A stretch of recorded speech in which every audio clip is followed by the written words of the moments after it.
all the costs of home ownership are going way up. And Americans, most of them, they don't buy the house. They buy the monthly payment. Doesn't matter what the house costs. What matters is what do they have to pay every month to live there? And that's going to go way up, even as prices go down. And of course, the falling prices creates a big problem for the people who own homes, who have borrowed against the homes, or a big problem for banks who have loaned against those homes. And now the homes lose value, and the guys that live there don't want to stay there. And now they have to sell these homes in a market where mortgage rates are way up, and so people can't afford to buy them. So it's a real disaster that's coming in housing, but it's not going to reduce inflation. Inflation is going to go up even as the economy goes down. So, the Fed has put us into a box, and there is no way out. And I've been warning about this for more than a decade. I knew exactly where we would end up. I just didn't know how long it would take to get there, or maybe the exact route we would take, but I knew where we would ultimately end up, and that is exactly where we are. What is your solution to that? Do you think we should have never had QE? Should we just not have a Federal Reserve to begin with? What's the Peter Schiff solution to this? Yes, we would be better off had we never created the Federal Reserve in 1913. But, it's possible that we could have created something even worse. But the way they originally envisioned the Federal Reserve wasn't that bad. The problem is they changed it, and because the original Federal Reserve Act, the Federal Reserve wasn't even allowed to buy U.S. Treasuries. It was prohibited by law from even owning them. And of course, the original Federal Reserve notes were backed by gold, 40% gold, 100% commercial paper. And the mission of the Federal Reserve was to have an elastic money supply. And what that meant was when the economy expanded, they would expand the money supply along with the economy. But then when the economy contracted, they were supposed to contract the money supply. But we don't do that. We do the opposite of that. What the Fed does now is when the economy is strong, they expand the money supply. And then when it's weak, they expand it faster.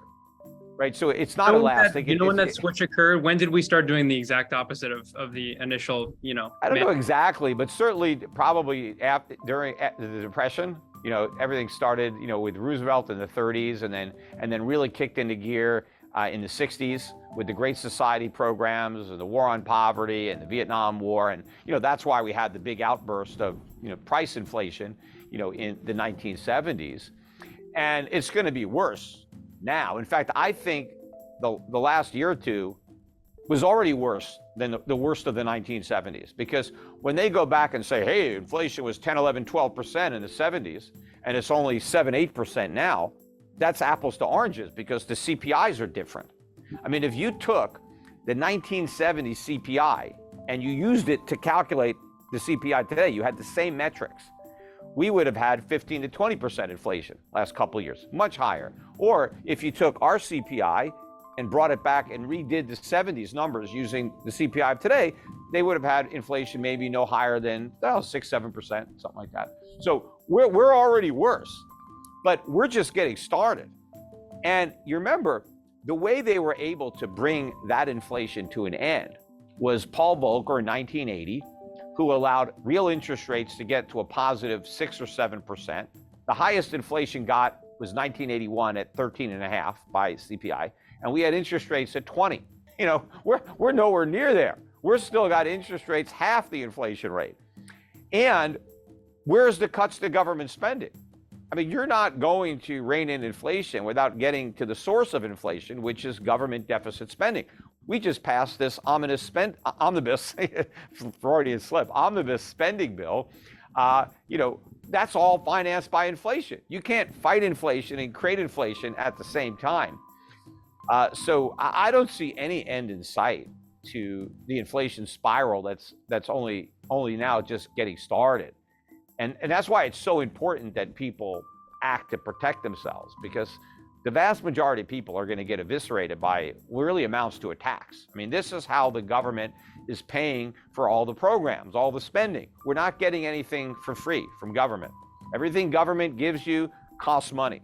And the way most people are going to pay for the cost of government is through higher prices.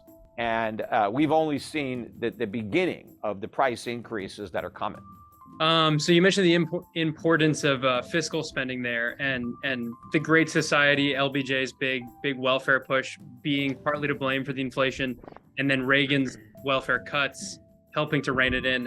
So let's say Jerome Powell, holds true and keeps raising interest rates, but then President Biden, continues various stimulus programs, unemployment, welfare things. In that sort of scenario, could you get rising inflation, rising CPI, despite interest rates also rising, given what the fiscally what. Sure. Again, remember, interest rates are another price too. I mean, if I'm a business, I've got raw material costs, I got labor costs, I got rent, and I got interest if I've borrowed money. And as my interest rates are going up, I mean, that's another cost that I'm going to look to pass on to my customers through higher prices. So all else being equal, rising interest rates are adding to the inflation problem. The way rising interest rates are supposed to slow inflation is by slowing spending and increasing savings. That's what has to happen. But that hasn't happened. If you look at consumer consumption patterns, they're spending like crazy. The savings rate is near an all-time record low. It has collapsed. And credit card debt, mortgage debt, auto debt, student, all-time record high. So the rising rates have done nothing to alter consumer behavior. And so they're going to do nothing to bring down inflation. The only thing that's happened is we've had a pullback in commodity prices, oil prices, other things that moved up the most, the quickest, they've pulled back. And so that's creating some hope that maybe we've seen the worst of the inflation and now it's coming back down. But no, those prices are going to consolidate and hit new highs, probably even this year. And the other thing that's causing some hope is that real estate prices are finally coming down. But that doesn't matter, right? Real estate prices are not even part of the CPI. What's part of the CPI? Owner's equivalent rent. So, and that still has a long way to go up. But the other factors that are there, utilities are in there, insurance is in there, maintenance costs are in there. All those things are going to go up. So even if the price of a house goes down, let's say a house that was $400,000 comes down to $300,000.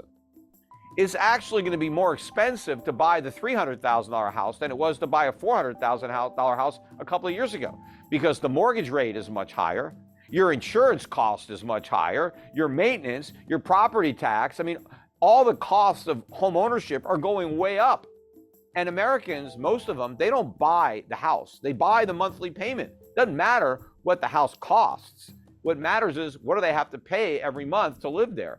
And that's going to go way up, even as prices go down. And of course, the falling prices creates a big problem for the people who own homes, who have borrowed against the homes, or a big problem for banks who have loaned against those homes. And now the homes lose value. And the guys that live there don't want to stay there. And now they have to sell these homes in a market where mortgage rates are way up. And so people can't afford to buy them. So it's a real disaster that's coming in housing, but it's not going to reduce inflation. Inflation is going to go up even as the economy goes down.